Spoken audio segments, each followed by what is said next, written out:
Studyplexity JPSC and BPSC। Hello aspirants, welcome to Studyplexity channel. मेरा नाम सुजय सुकोमल है। मैं आपका ज्योग्राफी, साइंस और बिहार स्पेशल का फैकल्टी हूं इस प्लेटफॉर्म पर। साथ ही मैं आपको बतला दूं, यह वीडियो तो बीपीएससी के लिए है, जिसमें हम बिहार के सामान्य परिचय पर बात करेंगे। आपको पता है कि हमारा जेपीएससी का फ्री क्रैश कोर्स चल रहा है, जिसके तहत हम लगातार वीडियोस बना रहे हैं। तो उस पर एक न्यूज़ आई है जेपीएससी की, आप लोगों को पता भी शायद चल गया होगा कि जो 15 मार्च को एग्जाम होने वाला था पीटी का, अब उसका डेट बढ़ा दिया गया है। अब 12 अप्रैल को यह परीक्षा ली जाएगी, तो हमारे पास टाइम भी ज़्यादा हो गया है, हम ज़्यादा वीडियोस अच्छे तरीके से आपके पास ला सकेंगे। साथ ही एक बर्डन भी थोड़ा सा कम हुआ है हमारे सर के ऊपर से, क्योंकि साथ साथ हम बिहार का भी वीडियो बना रहे हैं, झारखंड का तो बना ही रहे हैं। तो इसी तरह आप लोगों के लिए भी एक गोल्डन अपॉर्चुनिटी है कि बहुत लोगों के लिए जो फॉर्म नहीं भर पाए थे, फिर से फॉर्म भर सकते हैं। साथ ही तैयारी भी आप कर सकते हैं। तो आराम मत करिएगा इस दौरान, होली में भले ही 1-2 दिन एंजॉय करिएगा, लेकिन अपनी पढ़ाई जारी रखिएगा स्टडी प्लेक्सिटी के साथ। मैं बस यही बोलना चाहूँगा। तो इस वीडियो की हम शुरुआत करते हैं, जिसमें हम बीपीएससी से रिलेटेड वीडियोज़ आपके लिए लेकर आ रहे हैं।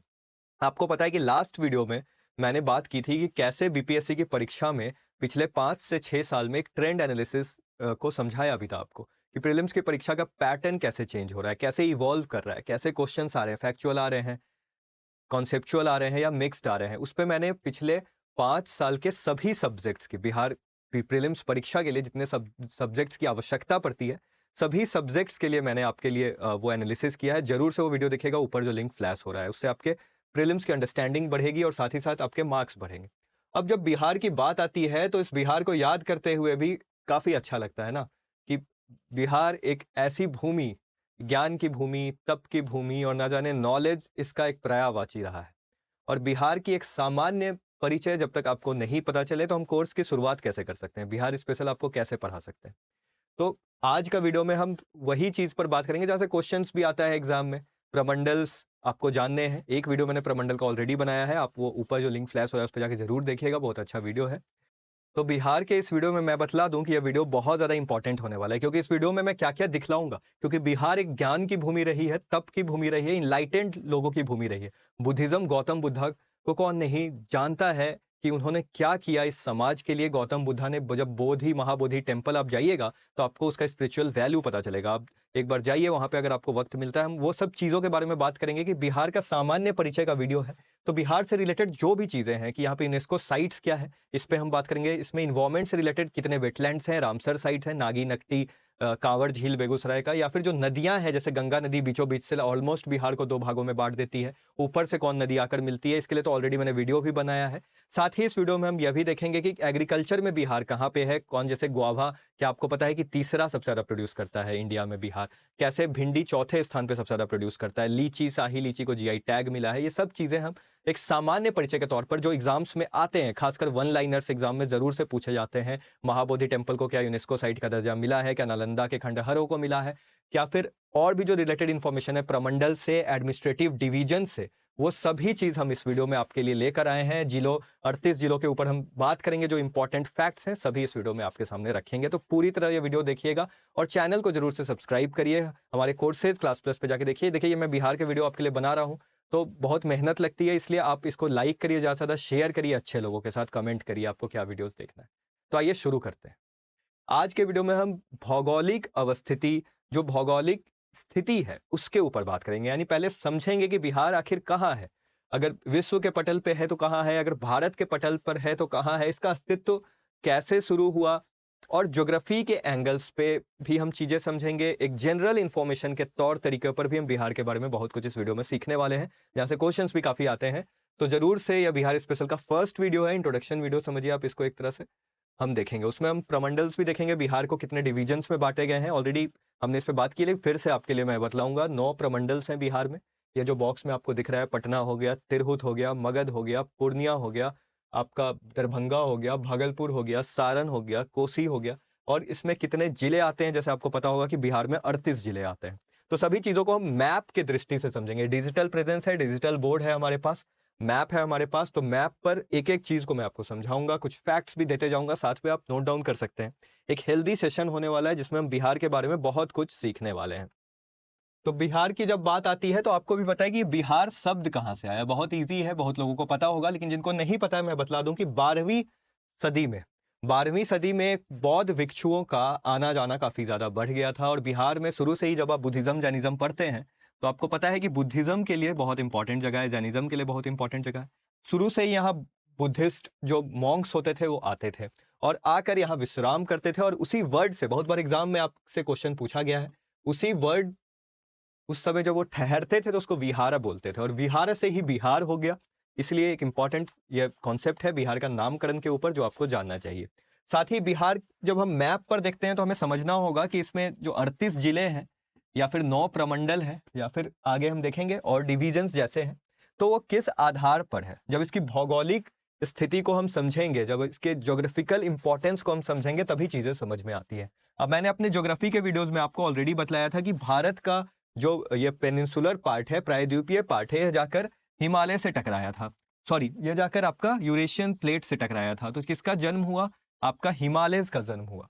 और जब हिमालयस का जन्म हुआ तो फिर हमें देखने को मिला कि हिमालयस के जन्म होने के बाद बहुत सारी नदियां इधर से निकल कर आई और जब रास्ते बदले नदियों ने तो नदियों ने अपने साथ अवसादों को लाया, सेडिमेंट्स को लाया। इस तरह से जब सेडिमेंट्स यहाँ पर बसे तो यही जो भारत का उत्तरी मैदान है, पूरा पूरा पंजाब से लेकर बिहार असम तक ये पट गया इन्हीं सेडिमेंट से, अवसाद से। और यही अवसादों का ढेर बना जो आज आपको बिहार दिखता है। लेकिन इसमें आप शौक हो जाइएगा कि बिहार में कुछ पार्ट ऐसा भी है वेस्ट चंपारण का जहां पर हिल्स भी दिखते हैं, पहाड़ भी दिखते हैं, सोमेश्वर की पहाड़ियां भी। आगे जब मैं ज्योग्राफी का लेक्चर्स लूंगा तो आपको बतलाऊंगा। ये नेपाल से सटा हुआ भी है, तराई क्षेत्र आता है, ये तराई रीजन में आता है। साथ ही आपको जानकर हैरानी होगी कि झारखंड से जो बिहार की बाउंड्री लगती है तो झारखंड में भी आपको काफी कुछ चीजें देखने को मिलेंगी कि झारखंड एक पठारी इलाका है। तो उसी तरह यहाँ पर काफी खनिज मिलता है, कहीं कहीं गया में, आपको नवादा में, जमुई में।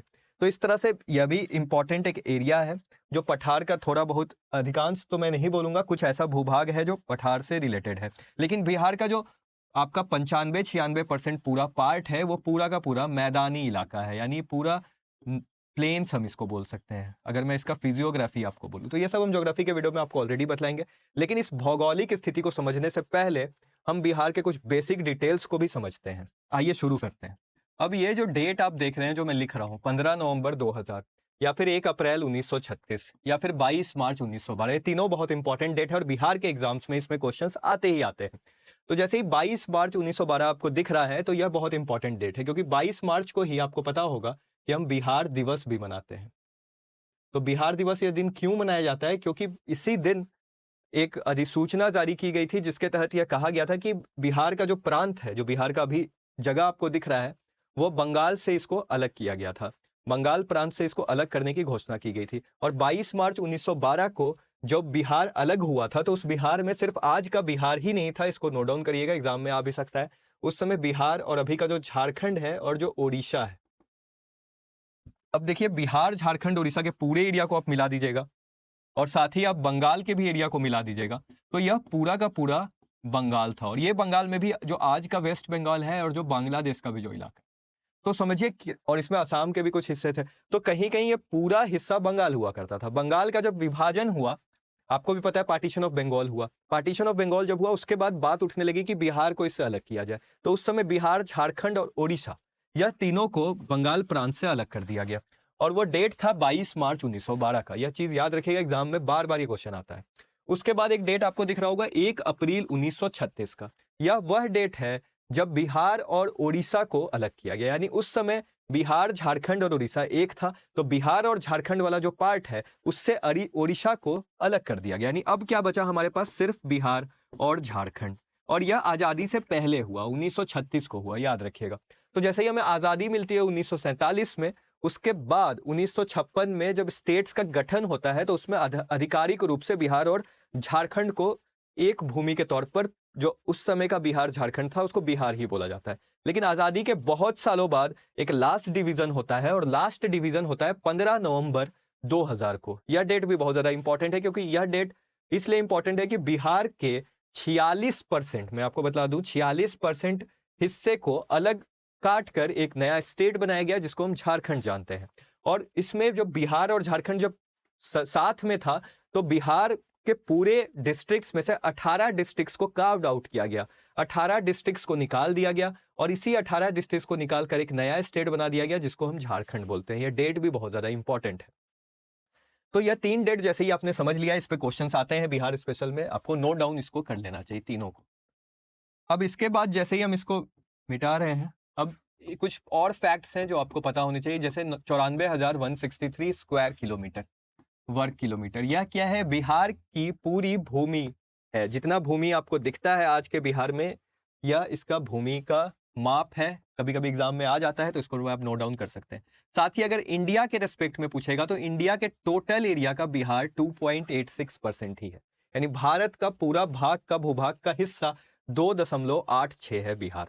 और क्योंकि बिहार छोटा हो गया, पहले ज्यादा था, झारखंड जब साथ में था, उड़ीसा जब साथ में था, आज तो सिर्फ बिहार है, तो ये इतना हिस्सा है। अब अगर आपसे एग्जाम में पूछ दे कि इंडिया में एरिया के परसेंटेज में, एरिया के हिसाब से पोजीशन पे भारत का कितना नंबरवां स्थान है बिहार का, तो इसको भी आप नोट डाउन कर सकते हैं। 12वां 12th स्टेट है, मतलब 12th लार्जेस्ट स्टेट है ये इंडिया का। उसके बाद एक और इंपॉर्टेंट वैल्यू है, यह वैल्यू अगर आपको याद हो गया 2.86%, तो इसी के आधार पर ही बेस्ट है वो वैल्यू।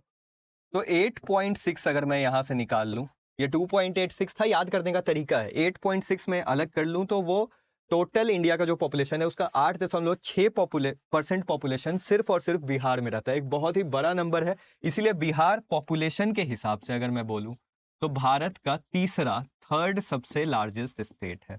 पहला है आपका यूपी, दूसरा है महाराष्ट्र और तीसरे नंबर पे आता है बिहार। अगर हम पॉपुलेशन डेंसिटी की बात करें, यानी एक होता है जनसंख्या और एक होता है जनसंख्या घनत्व, यानी पॉपुलेशन डेंसिटी की एक वर्ग स्क्वायर किलोमीटर में कितने लोग रह रहे हैं। तो मान लीजिए कि अगर कोई स्टेट इतना बड़ा है और कोई स्टेट इतना बड़ा है, लेकिन इसमें इस छोटे वाले स्टेट में ज्यादा लोग रह रहे हैं, तो इसका घनत्व तो ज्यादा हो जाएगा क्योंकि बहुत ज्यादा लोग आसपास रहेंगे। समझ रहे होंगे आप इस चीज को। तो पॉपुलेशन डेंसिटी की जब हम बात करते हैं, पॉपुलेशन जनसंख्या घनत्व की बात करते हैं, तो उसमें बिहार का स्थान फर्स्ट है। बहुत टाइम तक वेस्ट बंगाल इससे आगे था, लेकिन अब बिहार हालांकि कुछ सालों से वेस्ट बंगाल को पीछे छोड़ दिया है और पहले स्थान पर आ गया। तो मैं आपको बता दूं, पटना एक जगह है, राजधानी है बिहार की, आप सभी को पता होगा, और पटना में पॉपुलेशन डेंसिटी काफी ज्यादा है, लेकिन ये दूसरे नंबर पे आता है क्योंकि पटना का क्षेत्रफल ज्यादा है। तो वहीं पर एक जिला है छोटा सा सिहोर, सिहोर का पॉपुलेशन डेंसिटी फर्स्ट पे आता है। तो ऐसे ही मतलब ऑब्जर्व करके भी आप चीजों को समझ सकते हैं। जिसका क्षेत्रफल कम है, हो सकता है कि वहां पे ज्यादा लोग रह रहे हो। अब यह डेटा कुछ इंपॉर्टेंट डेटा है, मैंने आपको ऑलरेडी बता दिया। इसके अलावा जब मैं सेंसस आपको पढ़ाऊंगा तो उसमें अलग से आपको बहुत सारे डेटा मैं बतलाऊंगा। साथ ही साथ इस सामान्य परिचय में हम और भी फैक्ट्स देखते जाएंगे। तो आपको भी पता होगा बिहार की जब हम भौगोलिक स्थिति पे बात कर रहे हैं, उससे पहले थोड़ा हम हिस्ट्री पे गए थे कि कब इसका विभाजन हुआ, कितना इसका क्षेत्रफल है, क्या इसका पॉपुलेशन है। यह सब चीज जब हमने समझ लिया है, अक्षांश को समझेंगे। यानी आपको पता होगा कि बिहार का अक्षांश को भी हमें समझना है। जैसे ही अगर भूमध्य रेखा है तो भारत कहाँ आती है? तो नॉर्दर्न हेमिस्फेयर में, उत्तरी गोलार्ध में। तो वैसे ही अगर इंडिया में हम बात करें तो बिहार कहाँ पे एक्चुअल इसकी भौगोलिक स्थिति है, कहाँ पे लोकेशन है ज्योग्राफिकल। तो आपको ही पता है कि नॉर्थ और north east part of India हम एक तरह से बोल सकते हैं। कुछ पार्ट इसका नॉर्थ भी है क्योंकि नेपाल से लगता है, और ईस्टर्न स्टेट भी इसको बोला जाता है। साथ ही मोस्टली इसको ईस्टर्न स्टेट ही बोला जाता है, लेकिन नॉर्थ में भी कुछ पार्ट इसका है जो नेपाल से बॉर्डर लग रहा है, तो इस चीज पे कंफ्यूज मत होइएगा। साथ ही जब इसका हम अक्षांश देखेंगे, क्योंकि कोई भी जगह का चीज हमें समझने के लिए वहां का अक्षांश और देशांतर समझना पड़ता है, यानी लैटिट्यूड्स और लॉन्गिट्यूड समझना पड़ता है। यानी जो समान रेखाएं उसको हम अक्षांश बोलते हैं, और जो पोल्स से गुजरती हैं और दूसरे पोल्स पर आकर मिलती हैं, इसको हम क्या बोलते हैं? लॉन्गिट्यूड्स बोलते हैं। यही होता है, इसको हम लैटिट्यूड्स बोलते हैं। तो अक्षांश और देशांतर सीमा क्या है बिहार की? तो 24 डिग्री 20 मिनट 10 सेकंड से लेकर 27 डिग्री 31 मिनट और आपका 15 सेकंड तक।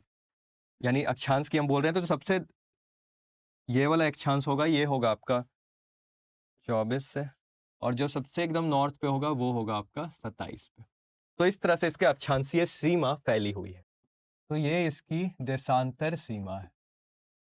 यानी देशांतर की जब हम बात करेंगे तो ये वाली सीमा की हम बात कर रहे हैं, यानी कितना ईस्ट से लेके वो ऊपर वाली रेखाएं इसमें फैली हुई हैं। यानी सबसे यह जो रेखा होगी वो ये वाली होगी, 83 डिग्री से लेके ये 88 डिग्री तक इस तरह से फैला हुआ है।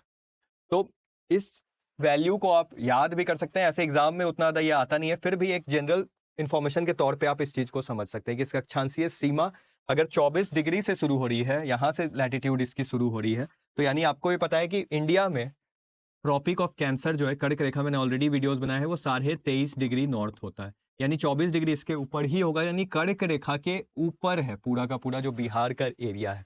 तो इससे क्वेश्चन भी आता है कि क्या कर्क रेखा बिहार से गुजरती है, तो नहीं गुजरती। झारखंड से गुजरती है, तो जी हाँ गुजरती है। इस चीज को आप समझिएगा। अब इसी चीज को हम समझेंगे कि बिहार में अगर नॉर्थ से साउथ हम जाएंगे तो 345 किलोमीटर आपको चलना पड़ेगा, और अगर हम वेस्ट टू ईस्ट या ईस्ट टू वेस्ट जाएं तो आपको 483 किलोमीटर चलना पड़ेगा। यानी अगर एग्जाम में आपसे क्वेश्चन पूछ दे कि बिहार की चौड़ाई ज्यादा बड़ी है, लंबाई ज्यादा बड़ी है, तो ऑब्वियसली चौड़ाई जो है वो ज्यादा बड़ी है।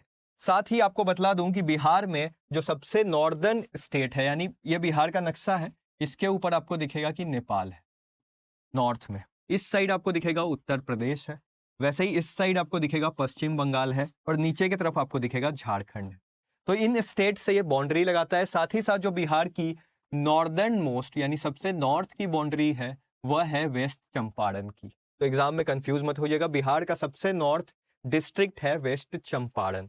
वैसे ही अगर मैं वेस्टर्न बात करूं तो सबसे वेस्ट में आता है कैमूर। अगर मैं ईस्टर्न बात करूं सबसे ईस्टर्न कौन है, तो वो किशनगंज है जो कि पश्चिम बंगाल से सीमा लगाता है। कैमूर आपका देखने को मिलेगा, कैमूर आपको जनरली यूपी और झारखंड दोनों से सीमा लगाएगा, लेकिन यहां पे आपको देखने को मिलेगा कि जो ईस्टर्न मोस्ट बाउंड्री है वो सिर्फ पश्चिम बंगाल और नेपाल से सीमा लगाएगा। वैसे ही वेस्ट चंपारण आपका यूपी से सीमा लगाएगा और नेपाल से सीमा लगाएगा।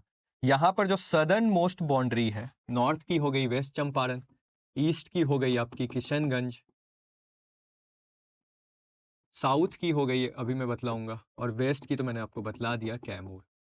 साउथ है सबसे गया, तो ये गया का जो रीजन है सिर्फ और सिर्फ झारखंड से सीमा लगाता है। तो इन चीजों को आप थोड़ा समझिएगा, मैप के बेसिस पे ही हम समझाते चलेंगे। अब यह चीज जब आपने समझ लिया है कि इसकी दायरा में कौन कौन डिस्ट्रिक्ट सबसे ज्यादा है, तो सबसे पहले हम डिविजन्स पे ही आ जाते हैं कि बिहार में कितने डिविजन्स हैं। तो इसमें मैं आपको बतला दूं कि टोटल 9 प्रमंडल है। यानी जब प्रशासनिक डिवीजन होता है किसी स्टेट का, उसको चलाया कैसे जाए, तो वह चीज हम देखते हैं। तो 9 प्रमंडल्स हैं बिहार में, सबसे बड़ी यूनिट होती है प्रमंडल्स। उसके बाद आपको देखने को मिलेगा 38 जिले हैं यानी डिस्ट्रिक्ट्स है बिहार में। फिर आपको देखने को मिलेगा 101 आपके अनुमंडल हैं। फिर आपको देखने को मिलेगा 534 ब्लॉक्स हैं, 45,103 करीब विलेजेस हैं, और 199 टाउन्स हैं या फिर शहर है। तो ये कुछ डेटा है जो आपको पता होना चाहिए एटलीस्ट। इसमें यह 3 इंपॉर्टेंट डेटा तो एकदम पता होना चाहिए आपको।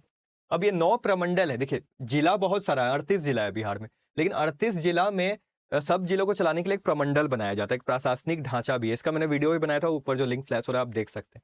जैसे बहुत सारे जिलों को मिला के एक प्रमंडल बना दिया जाता है। मान लीजिए कि पटना प्रमंडल है, तो ये पटना प्रमंडल में आपका कैमूर भी है, बक्सर भी है, रोहतास भी है, भोजपुर भी है, पटना भी है, नालंदा भी है।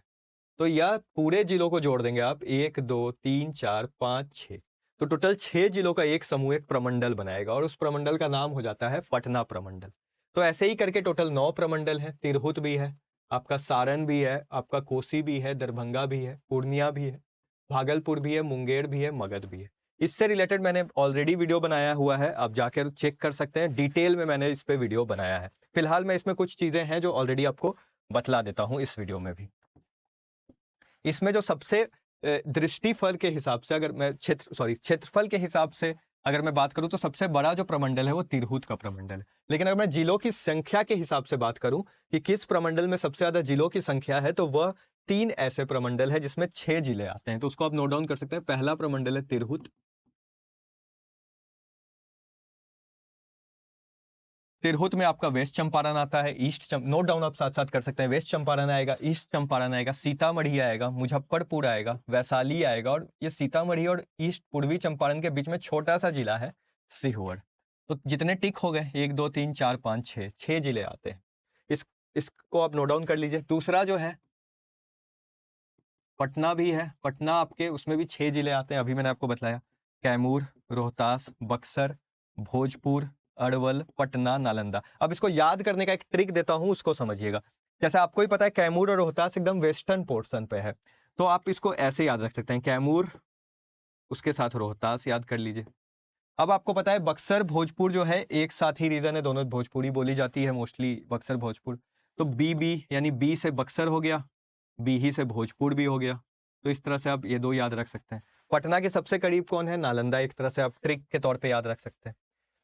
तो यहाँ भी 6 हो गए। अब तीसरा ऐसा कौन सा प्रमंडल है जिसमें 6 जिले हैं? तो तीसरा प्रमंडल है आपका मुंगेर का प्रमंडल, जो आपको यहाँ पे दिख रहा है। बेगूसराय, खगड़िया, मुंगेर, लखीसराय, शेखपुरा, जमुई, यहाँ भी 6 जिले। अब 6 जिलों के बाद 5 जिलों वाला प्रमंडल, तीसरा भी मैंने आपको बताया मुंगेर। 5 जिलों वाला प्रमंडल है आपका, यहाँ पे देखिएगा, मगध, जिसमें औरंगाबाद आता है, गया आता है, नवादा आता है, अरवल आता है, जहानाबाद आता है। ये मगध प्रमंडल है। अब ये मगध प्रमंडल में बहुत लोग कंफ्यूज होते हैं। बीपीएससी ने क्वेश्चन भी एक बार पूछा था कि गंगा नदी क्या मगध प्रमंडल से गुजरती है? तो पटना जब हम पढ़ते हैं एंशिएंट हिस्ट्री में, तो हम बहुत बार पटना को मगध से ही रिलेट करते हैं। लेकिन आज का जो वर्तमानिक ढांचा है उसमें पटना नहीं आता है, पटना अलग प्रमंडल में आता है। इसमें आपको देखने को मिलेगा कि अलग प्रमंडल है। तो इसके तहत आपको भी पता है, अब इसके कुछ हेड क्वार्टर्स भी होते हैं सभी प्रमंडल के, तो वो मैं आपको बतला दूंगा। पहले मैं आपको एक बार प्रमंडल्स बता दूं। अब इसके बाद 5 प्रमंडल के बाद एक और आपको दिख रहा होगा यहाँ पे, उसके बाद आपको दिख रहा है जो सबसे बड़ा प्रमंडल है जिलों के हिसाब से, वो ये है पूर्णिया वाला। इसमें पूर्णिया आता है, कटिहार आता है, अररिया आता है, किशनगंज आता है, यानी टोटल 4 जिले आते हैं। इसके बाद आपको दिखेगा 3-3 जिले वाले प्रमंडल भी आएंगे। 3 जिलों में कौन सा प्रमंडल है? एक तो दरभंगा हो गया ये वाला, जिसमें मधुबनी, दरभंगा, समस्तीपुर आएगा। यानी पटना तक मैंने आपको लिखवा दिया था, सॉरी तिरहुत लिखवा दिया था, पटना लिखवा दिया था, उसके बाद मगध, मगध के बाद कौन, सॉरी उसके बाद मैंने आपको मुंगेर प्रमंडल दिखाया। तो यहाँ पे नोट डाउन ही आप कर सकते हैं, तिरहुत, इसके बाद पटना बतलाया मैंने, इसमें 6 जिले थे, इसमें भी 6 जिले थे। उसके बाद मुंगेर बतलाया आपको, मुंगेर में भी 6 जिले थे। इसके बाद मैंने आपको मगध बतलाया, मगध में कितने जिले थे आपके? 5 जिले थे। उसके बाद मगध के बाद कौन सा प्रमंडल मैं आपको बतला रहा हूँ? 5 के बाद 4 वाला, यह प्रमंडल यानी पूर्णिया प्रमंडल। इसके बाद मैं आपको कौन सा बतला रहा हूँ? जैसे ये दरभंगा प्रमंडल है, दरभंगा प्रमंडल में 3 ही जिले आएंगे आपके, मधुबनी, दरभंगा, समस्तीपुर। वैसे ही एक और प्रमंडल है इसी के बगल में, आप याद रख सकते हैं, सुपौल, जो कि यहाँ पे कोसी नदी के द्वारा बाढ़ बहुत आता है, सौरो ऑफ बिहार जिसे बोलते हैं, मधेपुरा और सहरसा, ये भी जो है आपका पूरा का पूरा कोसी प्रमंडल है, इसमें भी 3 जिले आते हैं। वैसे ही एक सारण प्रमंडल है, आपको दिखेगा ये गोपालगंज, सिवान, सारण वाला जो क्षेत्र है, यहाँ भी आपको 3 जिले आते हैं। यहाँ पे बहुत लोग कंफ्यूज हो जाते हैं कि सारण जो है, अब इस सारण में एक जगह पड़ता है छपरा, जो इसका हेड क्वार्टर भी है इस प्रमंडल का, तो कंफ्यूज मत होइएगा, सिवान एक अलग डिस्ट्रिक्ट है, सारण एक अलग डिस्ट्रिक्ट है। वैसे ही आपको नेक्स्ट जो प्रमंडल यहाँ पे बच गया, सबसे छोटा प्रमंडल है, वो है भागलपुर का, जिसमें 2 ही जिले आते हैं, एक भागलपुर और दूसरा आपका बांका। तो इस प्रकार से टोटल 9 प्रमंडल हो गए, और इन 9 प्रमंडल में सबसे छोटा प्रमंडल हो गया हमारा भागलपुर का, जिसमें भागलपुर और बांका आ रहा है। और सबसे बड़ा प्रमंडल हम बोल सकते हैं कि यह 3 है, तिरहुत, पटना, मुंगेर, जिसमें 6-6 जिले आ रहे हैं। अगर क्षेत्रफल के हिसाब से हम जाएंगे तो यह तिरहुत का जो प्रमंडल है वो सबसे बड़ा प्रमंडल। अब इसमें एक इंपॉर्टेंट चीज आप नोट डाउन करिएगा कि सभी प्रमंडल्स के कुछ हेड क्वार्टर्स बनाए जाते हैं, कि ये क्या होते हैं हेड क्वार्टर्स, कि वहीं से सब चीज ऑपरेट होता है, जो प्रशासनिक सेवाएं या फिर जो इन्फॉर्मेशन मिलते हैं। जब प्रमंडल बनाने का तरीका ही है कि जिला कोऑपरेट करे, वहां पे जिला एक साथ जुट कर भी काम कर सके, उसी अप्रोच को लेकर आगे चलते हैं। तो इसमें जो तिरहुत प्रमंडल मैंने बताया था, इसमें वेस्ट चंपारण, पूर्वी चंपारण, सीतामढ़ी, शिवहर, मुजफ्फरपुर और वैशाली आया था। तो इस प्रमंडल में 6 जिले थे और इसका हेड क्वार्टर है आपका मुजफ्फरपुर। तो इसको नोट डाउन आप कर सकते हैं, फर्स्ट हेड क्वार्टर है तिरहुत का मुजफ्फरपुर। वैसे ही पटना प्रमंडल का पटना ही है, सारण प्रमंडल का छपरा मैंने आपको बतलाया था, कोसी प्रमंडल का आपका सहरसा है, ये जो सहरसा आपको दिख रहा है सहरसा है, नोट डाउन करते जाएगा, हेडक्वार्टर का एग्जाम में आ जाता है। दरभंगा प्रमंडल का दरभंगा ही है, पूर्णिया का आपका पूर्णिया ही है, भागलपुर का आपका भागलपुर ही है, वैसे ही मुंगेर का आपका मुंगेर ही है, मगध का आपका गया है। ये जो तो इस तरह से आपको ये प्रमंडल के हेड क्वार्टर्स याद होने चाहिए, बहुत इंपॉर्टेंट है। अब जब हमने बिहार के कुछ बेसिक इंफॉर्मेशंस को समझ लिया है, तो बिहार में अब आगे आगे हम और क्या फैक्ट्स है, सामान्य परिचय, उसको भी समझेंगे। जैसे ही हम देखते हैं बिहार में बहुत सारे लैंग्वेजेस बोले जाते हैं, इतने प्रमंडल जो मैंने आपको बतलाए हैं अभी, तो लैंग्वेजेस भी बहुत सारे बोले जाते हैं। अब जब कॉन्स्टिट्यूशन आप पढ़ते हैं तो उसमें आपको पता होगा कि 8th शेड्यूल में, कॉन्स्टिट्यूशन के 8th शेड्यूल में लैंग्वेज को लेकर बात कही गई है। उसमें हमारे 22 ऑफिशियल लैंग्वेजेस ऐड किए हुए हैं। कितने लैंग्वेजेस ऐड किए हुए हैं? 22 ऑफिशियल लैंग्वेजेस ऐड किए गए।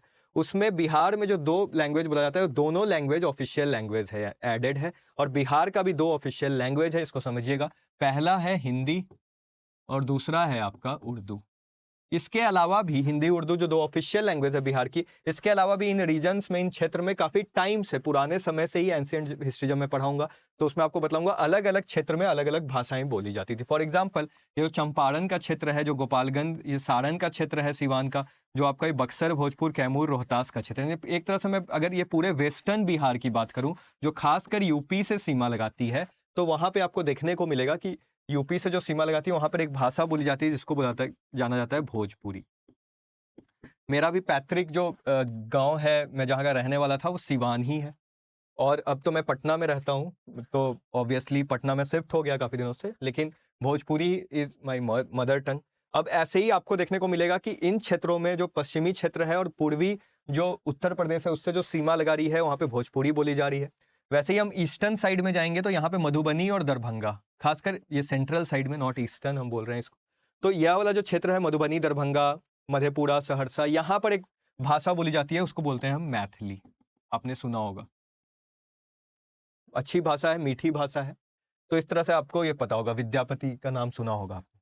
वैसे ही अगर मैं इस साइड जाऊं, भागलपुर और बंग, जो बांका, ये वाला जो सेक्टर है, यहाँ पे पुराने टाइम पे इसको अंग प्रदेश भी बोला जाता था, यहाँ पे अंगिका, बज्जिका, ये सब बोली जाती है। वैसे ही नीचे वाले सेक्शन में मैं जाऊंगा, जो मगध का सेक्शन है, गया, नवादा, जहानाबाद, पटना के क्षेत्र में, यहाँ पे एक भाषा बोली जाती है मगही। तो इस तरह से बिहार में बहुत सारी भाषाएं हैं, लेकिन इनमें से जो भी मैंने आपको बताया, चाहे वो भोजपुरी हो, चाहे वो मैथिली हो, चाहे वो मगही हो, चाहे वो अंगिका हो, बज्जिका हो, अब यहीं पर मैं आपको बतला दूं कि इतने जो लैंग्वेजेस बोले जाते हैं, चाहे वो भोजपुरी हो, चाहे वो मैथिली हो, चाहे वो अंगिका हो, चाहे वो मगही हो, चाहे वो बज्जिका हो, इसके बावजूद इतने लैंग्वेजेस तो बोले ही जाते हैं। मैथिली एकमात्र ऐसा लैंग्वेज है हिंदी उर्दू के अलावा जिसको ऑफिशियल लैंग्वेजेस, यानी जो 22 ऑफिशियल लैंग्वेजेस इंडिया की है उसमें ऐड कर रखा गया है। इस पे क्वेश्चन भी आता है आपके पॉलिटी में कि मैथिली को किस अमेंडमेंट एक्ट, किस संशोधन अधिनियम के द्वारा किया गया था, तो 92nd कॉन्स्टिट्यूशनल अमेंडमेंट एक्ट के द्वारा इसको ऐड किया गया था, और इसी में आपको पता चलेगा कि यह 2003 में ही ऐड किया गया। उसके बाद कोई भी भाषा, चाहे वो भोजपुरी हो, अंगिका हो, मगही, किसी को भी ऑफिशियल लैंग्वेज में अभी तक ऐड नहीं किया गया। इसके अलावा आपको जानकर हैरानी होगी, जो हमारी क्लासिकल लैंग्वेजेस लिस्ट है, इसकी भी लिस्ट में आपको अलग से पढ़ाऊंगा, कितने लैंग्वेजेस इसमें आते हैं, इंपॉर्टेंट है। इसमें संस्कृत आता है, तमिल आता है, और भी साउथ इंडियन मोस्टली लैंग्वेजेस इसके तहत एडेड है। इवन पाली, प्राकृत भी ऐड किया गया है। लेकिन इसमें जो लैंग्वेजेस ऐड किए जाते हैं वो बहुत पुराने होने चाहिए, करीब 1500 से लेकर 2000 साल पुराने लैंग्वेजेस, उसका एक अपना एक इतिहास होना चाहिए, एक धरोहर होनी चाहिए। तो उसके तहत मैथिली को बहुत बार कोशिश किया गया है कि क्लासिकल लैंग्वेज में ऐड किया जाए, क्योंकि मैथिली भी बहुत पुरानी लैंग्वेजेस है, लेकिन अभी तक मैथिली को इसके तहत ऐड नहीं किया गया। और भारत में कुल 11 आपके क्लासिकल वैसे लैंग्वेजेस हैं। जैसे ऑफिशियल लैंग्वेजेस कितने हैं, 22 हैं, उसमें हिंदी, उर्दू और क्या ऐड है, मैथिली। इस चीज को समझिएगा कि अब हम आगे बढ़ते हैं। नेक्स्ट, जब हमने लैंग्वेजेस देख लिया है तो हम कुछ और चीजें देखेंगे। जैसे बहुत सारा डिस्ट्रिक्ट्स कुछ ऐसे हैं बिहार में, कुछ ऐसे जिले हैं जिनका हेड क्वार्टर अलग है। यानी मोस्टली डिस्ट्रिक्ट जो 38 जिले हमने देखे थे बिहार में, उस 38 जिले का हेड क्वार्टर जैसे पटना का पटना ही है, लेकिन बहुत सारे डिस्ट्रिक्ट्स का हेड क्वार्टर अलग बनाया गया, जिसमें कंफ्यूजन भी होता है, एग्जाम में कभी कभी पूछ भी देता है। तो आपको याद रहे, कैमूर का जैसे है भभुआ, वैसे ही वैशाली का है हाजीपुर, जहाँ का केला, चिनिया केला बहुत फेमस है, जिसको जीआई टैग भी मिला है।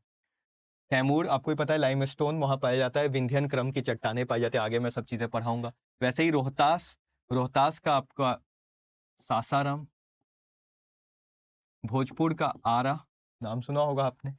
वैसे ही छपरा, इसका भी नाम सुना होगा। वेस्ट चंपारण यानी पश्चिमी चंपारण, जिसका है आपका बेतिया। यहीं पर आपको आगे जब वेस्ट चंपारण में आप जाएंगे, वाल्मीकि टाइगर रिजर्व में आपको पढ़ाऊंगा, तो वो चीज़ याद रखिएगा। ईस्ट चंपारण, मोतिहारी,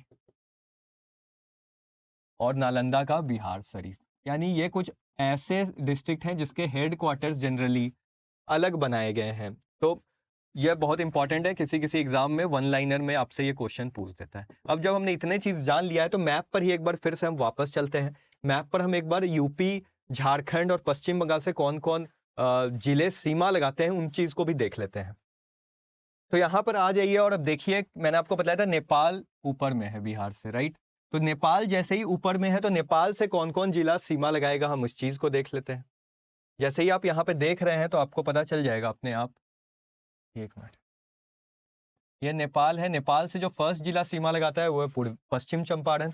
उसके बाद आपको दिखेगा पूर्वी चंपारण, मैप पर दिखा रहा हूँ ज़्यादा अच्छा से याद हो, सीतामढ़ी। लेकिन यहाँ पे कंफ्यूज मत होइएगा, एक छोटा सा जो जिला है जो कि ईस्ट चंपारण और सीतामढ़ी के बिल्कुल बीच में, सिहवड़। बहुत बार लोग कंफ्यूजन हो जाते हैं कि यह भी नेपाल से सीमा लगाता है, तो बिल्कुल नहीं। सिहवड़ जो है वह आपका एक लैंड लॉक्ड जगह है, यानी वो किसी भी अन्य राज्य से सीमा नहीं लगाता है। वैसे ही आगे बढ़िएगा तो मधुबनी, सुपौल, अररिया, किशनगंज। बहुत लोग अररिया और पूर्णिया में कंफ्यूज हो जाते हैं, तो वो चीज़ें मैं आपको साथ साथ याद दिला रहा हूँ। पूर्णिया उसके नीचे है, वह सीमा नहीं लगाता है नेपाल से। तो कितने जिले कुल हो गए? टोटल हो गए 7। पहला वेस्ट चंपारण, दूसरा ईस्ट चंपारण, तीसरा सीतामढ़ी, चौथा मधुबनी, पांचवा सुपौल, छठा अररिया, सातवां किशनगंज। अगर क्वेश्चन पूछ दे नेपाल से सबसे वेस्टर्न साइड में कौन सीमा लगाता है, तो वेस्ट चंपारण। सबसे पूर्वी साइड में किशनगंज। इतना तो आपको दिमाग से ही काम लेना होगा। इसके अलावा हम बात करें पश्चिम बंगाल से, तो पश्चिम बंगाल से आपको देखने को मिलेगा कि 3 ही ऐसे डिस्ट्रिक्ट्स है, जिला है जो सीमा लगाता है पश्चिम बंगाल। यहाँ पे आपको ही पता है। इसके बाद हमारा चिकन नेक कॉरिडोर शुरू हो जाता है, उसके बाद ये नॉर्थ ईस्ट वाला पार्ट है हमारा इंडिया का। तो यहाँ पे आपको देखने को मिलेगा किशनगंज, पूर्णिया और कटिहार। ये 3 ही ऐसे जिले हैं जो पश्चिम बंगाल से सीमा लगाते हैं। अब नीचे की तरफ आते हैं। नीचे आपको ही पता है झारखंड है, तो झारखंड में झारखंड की सीमा आपकी शुरू हो जाती है, जहां पर झारखंड हमें देखने को मिलेगा। इस साइड से अगर हम आए तो यहाँ पे आपको देखने को मिलेगा रोहतास, औरंगाबाद, गया, नवादा, जमुई, बांका, भागलपुर और आपका कटिहार। इतने ऐसे डिस्ट्रिक्ट्स हैं, टोटल 8 डिस्ट्रिक्ट्स हैं जो झारखंड से सीमा लगाते हैं। अब यहीं पर खेल है, बहुत लोग कंफ्यूज होते हैं कि कैमूर लगाता है झारखंड से, तो कैमूर नहीं लगाता है, इस चीज को याद रखिएगा। लेकिन यहाँ पे रोहतास की बाउंड्री थोड़ी सी यहाँ तक आ जाती है, इसी कारण रोहतास जो है वो यूपी से सीमा लगाता है। पश्चिम में यूपी है, तो पहला रोहतास, दूसरा कैमूर, तीसरा बक्सर, चौथा सारण, पांचवा सिवान, छठा गोपालगंज, सातवां आपका वेस्ट चंपारण, और एक बच गया था यहाँ पे 8वां भोजपुर। यानी टोटल 8 ऐसे डिस्ट्रिक्ट्स हैं जो कि यूपी से भी सीमा लगाते हैं। यानी सबसे ज्यादा डिस्ट्रिक्ट्स किससे सीमा लगाते हैं, तो यूपी, बिहार के। तो 8 डिस्ट्रिक्ट्स बिहार के यूपी से सीमा लगाते हैं। झारखंड से भी 8 डिस्ट्रिक्ट्स लगाते हैं, लेकिन याद रखिएगा कैमूर झारखंड से नहीं लगाता है, लेकिन यूपी से लगाता है। रोहतास दोनों से लगाता है। रोहतास एक यहाँ पे है जो झारखंड से भी लगा रहा है और उत्तर प्रदेश से भी लगा रहा है। नेपाल से हमने ऑलरेडी देखा कि 7 जिले लगा रहे थे, और पश्चिम बंगाल से टोटल 3 जिले लगा रहे थे। तो एक इंपॉर्टेंट इंफॉर्मेशन है जो आपको याद रखना चाहिए। अब यहीं पर कुछ फैक्ट बता दूं कि बिहार का जो मॉनसून है, जब मैं क्लासेस लूंगा तो आपको पढ़ाऊंगा कि यहाँ का क्लाइमेट, जलवायु जो है मॉनसूनल जलवायु है। तो मॉनसून जलवायु है, उसके कारण सबसे पहले बिहार में आपका किशनगंज से ही बारिश स्टार्ट होती है। यानी यहाँ पे आप देखिएगा तो आपको ही पता है कि इंडिया में जो बे ऑफ बंगाल वाली ब्रांच आती है वो टकराती है हिमालय से और फिर अंदर प्रवेश करती है, तो बंगाल से बारिश कराते हुए बिहार में घुसती है। तो जब किशनगंज में घुसती है तो यही एकमात्र ऐसा जिला है जहाँ सबसे ज्यादा बारिश होती है बिहार में। और बिहार की अगर हम औसत वार्षिक वर्षा की बात करें तो 1205 बारिश यहाँ पे आपको देखने को मिलेगा, लेकिन हर जगह समान रूप से नहीं होता है, अनइवन बारिश होती है। वहीं पर अगर हम बात करें सबसे गर्म जिला जो बिहार का है वो गया है, क्योंकि यहाँ पे पठारी इलाका है, इसके कारण इसकी ऊंचाई ज्यादा है। ऊंचाई ज्यादा होने का सूर्य की किरणों से तप भी ज्यादा जाता है, और यही जिला सबसे ठंडा भी है बिहार में। यह भी चीज आपको पता होना चाहिए। पूर्वी, पश्चिम, नॉर्थ, साउथ और बॉर्डर स्टेट्स, इवन रेनफॉल वाले क्लास में हम और डिटेल्स में रेनफॉल भी क्लियर कवर अप करने वाले हैं सभी चीजें को। तो अभी तक हमने बिहार का एक सामान्य परिचय के तौर पे बहुत सारी चीजें देख ली हैं। अब बिहार के और अंदर हम जाएंगे और चीजों को समझेंगे।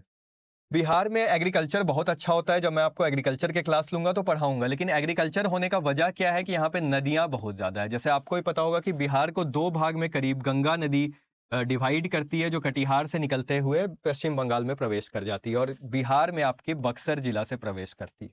वो सब रिवर्स वाला वीडियो मैंने ऑलरेडी बतलाया था डिटेल में, वो जाके आप चेक कर सकते हैं। उसके अलावा इसमें बहुत सारी नदियां मिलती हैं ऊपर से भी आके, जैसे गंडक मिलता है, जैसे आपको बूढ़ी गंडक मिलती है, जैसे आपकी कमला हो गई, बागमती हो गई, कोसी हो गई, महानंदा हो गई, नीचे से सोन आती है, और भी कर्मनाशा नदी है। तो बहुत सारी ऐसी नदियां हैं जो नीचे की तरफ से भी आती है, यानी ये झारखंड वाला जो पठार का क्षेत्र है वहां से भी आती हैं, ऊपर जो नेपाल का हिमालय है उससे भी आती हैं। लेकिन आखिर आपने कभी सोचा है कि ऐसा संभव क्यों है कि सब नदी आकर गंगा में ही क्यों मिल जाती है, चाहे वो दक्षिण से आ रही हो चाहे वो नॉर्थ से आ रही हो? तो मैं आपको बतला दूं कि बिहार का जो ढलान है वो वेस्ट टू ईस्ट है, यानी वेस्ट का जो रीजन है वो थोड़ा उठा हुआ है, इसलिए नदियां जो होती है वो ईस्टर्न साइड पर लुढ़क जाती हैं। इसीलिए जो भी नदियां हैं वो इधर आकर मिल जाती हैं। ये कॉमन कुछ इन्फॉर्मेशन था। इसके अलावा बिहार में नदियां बहुत ज़्यादा हैं, रिवर्स बहुत ज़्यादा पाई जाती हैं। इसमें आपको पता ही होगा कि बिहार में एक ऐसी नदी है जो हर साल अपना डायरेक्शन चेंज करती है, और वह नदी है कोसी नदी।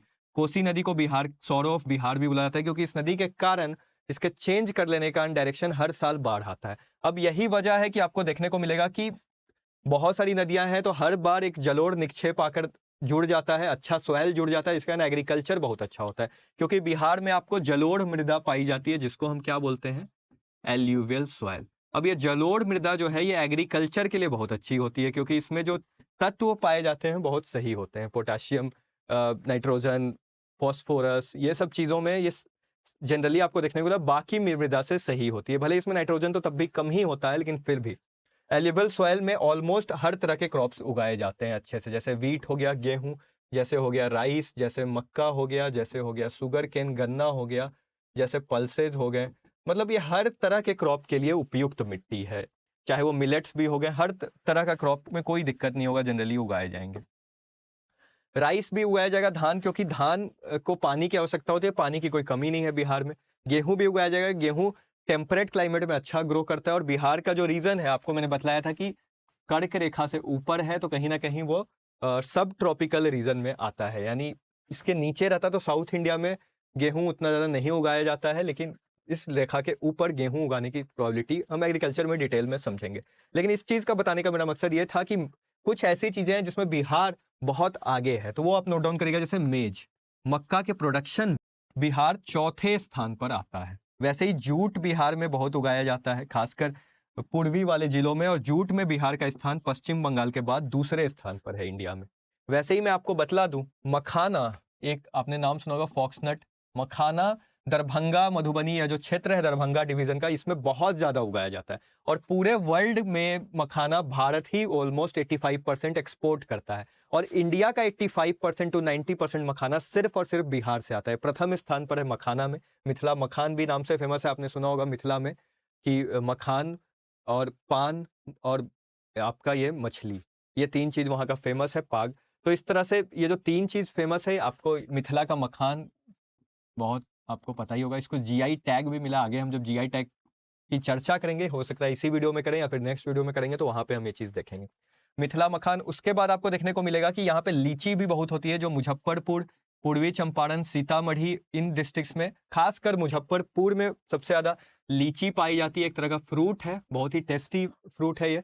गर्मी के टाइम मई जून के आसपास आता है, जिन लोगों ने खाया होगा उनको पता होगा। तो लीची में वर्ल्ड का बहुत अच्छा लीची यहाँ पे उगता है। शाही लीची को जीआई टैग मिला था, और यही शाही लीची के बारे में आपको पता होना चाहिए, मुजफ्फरपुर में पाया जाता है, इसके बीज बहुत छोटे होते हैं, और ये शाही लीची में फर्स्ट स्थान है इंडिया में लीची का। साथ ही साथ आप देखिएगा कि यहाँ पे दलहन, यानी पल्सेज, जो पटना के आसपास का रीजन है, और नीचे का जो रीजन है, पटना से नीचे आप आइएगा, गया वाला जो रीजन है या अरवल वाला, यहाँ पे बहुत अच्छा दलहन उगाया जाता है। साथ ही बिहार में वाइल्ड सीड्स, तिलहन भी अच्छा खासा मात्रा में उगाया जाता है, गेहूं भी अच्छा खासा मात्रा में उगाया जाता है, और राइस भी अच्छा खासा मात्रा में उगाया जाता है। शुगर केन की अगर हम बात करें तो शुगर केन इन इलाकों में खासकर बहुत अच्छा उगाया जाता है, पश्चिम चंपारण में। एग्रीकल्चर के क्लास में हम डिटेल में इन चीज़ों पर बात करेंगे।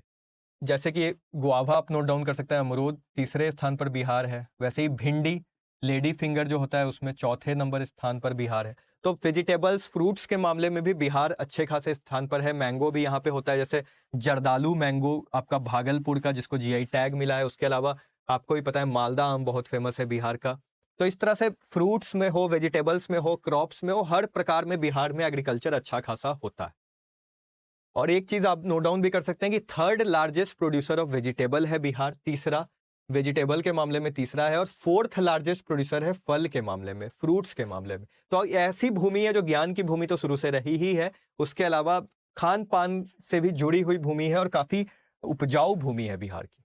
अब हम देखेंगे कि कुछ इंपॉर्टेंट वेटलैंड्स भी हैं बिहार में, जैसे गोकुल हो गया, गोगा बिल हो गया, उदयपुर हो गया, राजस्थान से कंफ्यूज मत होइएगा, नागी हो गया, नकटी हो गया, और आपका कांवर झील हो गया। वेटलैंड क्या होता है? एक ऐसी आर्द्र भूमि जो बहुत ज्यादा इंपॉर्टेंट होती है आपके पर्यावरण संरक्षण के लिए, यानी वहां पर दो अलग अलग इकोसिस्टम आकर मिल भी सकते हैं, और साथ ही साथ वहाँ बर्ड्स स्पीसीज जो पक्षियां हैं वो आते हैं और उनके लिए बहुत इंपॉर्टेंट स्थान होता है, तो हमारा फर्ज भी है उनको बचाना। तो इसमें वेटलैंड्स बहुत सारे हैं इंडिया में, तो बिहार में भी अब इनकी संख्या काफी बढ़ गई है, 1 2 3 4 5 6 हो गए हैं। जहां पर पहला वेटलैंड था कांवर झील, ये बेगूसराय में है, इसको आप नोट डाउन करेंगे, इससे डायरेक्ट क्वेश्चन आ सकता है। बेगूसराय में, खासकर जब मैं रिवर्स का क्लास लिया था तो आपको बतलाया भी था कि बेगूसराय के आसपास ही आपको देखने को मिलेगा कि बूढ़ी गंडक आकर मिलती है गंगा में, तो वहीं पर उससे थोड़ा पहले यहाँ पे कांवड़ झील एक बनता है जो एक वेटलैंड है, रामसर साइट्स है। तो ये आप नोट डाउन कर सकते हैं, बहुत सारे वेटलैंड जो होते हैं वो रामसर साइट्स होते हैं। यानी वेटलैंड्स तो आर्द्रभूमि बहुत सारी हो सकती है, लेकिन वैसे आर्द्रभूमि जिनको प्रोटेक्ट किया जाता है रामसर साइट संरक्षण के नियम के तहत, रामसर ईरान में एक समझौता किया गया था पर्यावरण को लेकर, तो उसके तहत ये 6 इंपॉर्टेंट है, आप नोट डाउन करें। नागी नकटी जो बर्ड सेंचुरी है, ये दोनों बर्ड सेंचुरी है, और ये बर्ड सेंचुरी आपकी जमुई में है, इसको भी आप नोट डाउन कर सकते हैं। उदयपुर झील आपको जनरली देखने को मिलेगा जो पश्चिमी चंपारण में है। गोगा बील आपको देखने को मिलेगा कटिहार में है, और गोकुल आपको देखने को मिलेगा रिजर्वायर है, ये बक्सर में है। तो यह इंपॉर्टेंट वेटलैंड्स हैं जो बिहार में है, जो रामसर साइट के तहत डेजिनेटेड है। इसके अलावा टाइगर रिजर्व हम बात करें तो वाल्मीकि टाइगर रिजर्व, जो कि बहुत अच्छे लोकेशन में, आपको कभी टाइम मिले बिहार घूमने का तो आप वीडियो देख लीजिएगा बिहार टूरिज्म का। वाल्मीकि टाइगर रिजर्व आपका वेस्ट चंपारण में है, और पश्चिम चंपारण में ये सोमेश्वर पहाड़ के श्रृंखलाओं के आसपास ही है, जहां नेपाल और बिहार की सीमा लगती है। तो बहुत अच्छा जगह है, और बिहार का एकमात्र फर्स्ट टाइगर रिजर्व आप बोल सकते हैं, या फिर एकमात्र टाइगर रिजर्व है, क्योंकि दूसरा जो प्रपोज्ड है वो कैमूर में है, अभी तक वो बना, उसको सरकार ने अभी, जो एनटीसीए होती है नेशनल टाइगर कंजर्वेशन बॉडी, उसने जनरली उसको अभी प्रपोज नहीं किया है, बनाया नहीं है। तो दूसरा अगर बनेगा तो वो कैमूर में बनेगा, लेकिन अभी तक एक ही है, वाल्मीकि टाइगर रिजर्व, जो पश्चिम चंपारण में है। साथ ही आपको देखने को मिलेगा यूनेस्को साइट, अगर हम यूनेस्को साइट की हम बात करें तो 2002 में और 2016 में 2 यूनेस्को साइट ऐड किया गया। 2002 में आपको ऐड किया गया था सबसे पहले महाबोधि टेम्पल, जहां पे आपको भी पता है कि गौतम बुद्धा ने वहां पर जाकर शरण लिया था, वहीं पर इनलाइटमेंट पाई थी, वही बोधि वृक्ष के नीचे महात्मा बुद्ध ने, आपको भी पता है महाबोधि टेम्पल गया में है, वहीं पर निर्वाणा की प्राप्ति की थी। बहुत इंपॉर्टेंट जगह है, स्पिरिचुअल जगह है। अभी हाल फिलहाल में मैं गया था 2002 में, और ये गया में है, बोध गया में, गया डिस्ट्रिक्ट, इसको सबसे पहले मिला। उसके बाद 2016 में नालंदा के जो खंडहर थे, आपको ही पता नालंदा यूनिवर्सिटी कितनी इंपॉर्टेंट यूनिवर्सिटी थी, ज्ञान का केंद्र हुआ करता था, तो नालंदा के जो खंडहर हैं उनको भी दिया गया, महाविहार बोलते हैं इसको भी। तो इस तरह से 2 इंपॉर्टेंट यूनेस्को धरोहर हैं बिहार में। तो वेटलैंड्स पता चला आपको, टाइगर रिजर्व पता चला, साथ ही साथ यूनेस्को साइट्स भी पता चला। और कुछ चीजें बतला दूं, जैसे ऑक्स, बैल जो है, स्पैरो जो है, बोधि वृक्ष जो है, पीपल का पेड़, और आपका गेंदा का फूल यानी मैरीगोल्ड, यह राष्ट्रीय फूल है मैरीगोल्ड बिहार का, सॉरी राष्ट्रीय बोल दिया मैंने। गेंदा का फूल यानी यह बिहार का राजकीय फूल है। पीपल का वृक्ष जो है बिहार का राजकीय वृक्ष है, पेड़ है। बोधि ट्री चिन्ह है, सिंबल है बिहार का, इसको आप याद रखें, क्योंकि बिहार आपको बुद्धिज्म का बहुत इंपॉर्टेंट यहाँ पे जगह है। स्पैरो राजकीय पक्षी है ये बिहार की। ऑक्स राजकीय पशु है, क्योंकि यहाँ पे खेती बहुत होती है, तो बैल से इसको रिप्रेजेंट किया जाता है एग्रीकल्चर की वजह से। तो यह कुछ जनरल इंफॉर्मेशन थे जो आज के वीडियो में हमने कवर अप किए बिहार से रिलेटेड, और होपफुली ये तो पहला वीडियो था जिसमें बेसिक इन्फॉर्मेशन बस मैंने आपको दिया। बिहार के नक्शे को मैंने समझाया, कौन से स्टेट से बाउंड्री लगाता है, डिस्ट्रिक्ट समझाया, प्रमंडल समझाया, रिवर्स के छोटे मोटे चीज़ बताए, एग्रीकल्चर के कुछ पॉइंट्स बतलाएं, साथ ही बहुत सारे फैक्ट्स आपको बतलाएं, एक इन्फॉर्मेशन देने की कोशिश की कि जनरल तौर पर हमारा क्लास कितना इंटरेस्टिंग रहने वाला है। आगे के क्लासेस में ज्योग्राफी के लेक्चर्स में लेके आपके लिए आने वाला हूं बिहार के। आपको भी जो लेक्चर्स देखने हैं मुझे आप कमेंट सेक्शन में बतला सकते हैं। तब तक इस चैनल को जरूर से सब्सक्राइब करे रखिएगा, और हमारे कोर्सेज जरूर से आप जाके देखें, क्लास प्लस पे आपको दिखेंगे। साथ ही आप लाइक करिए, इस वीडियो को ज़्यादा से ज़्यादा शेयर करिए, ताकि अच्छे लोगों के पास ये वीडियो पहुंचे। बहुत मेहनत लगती है इन वीडियोज़ बनाने में। Thank you.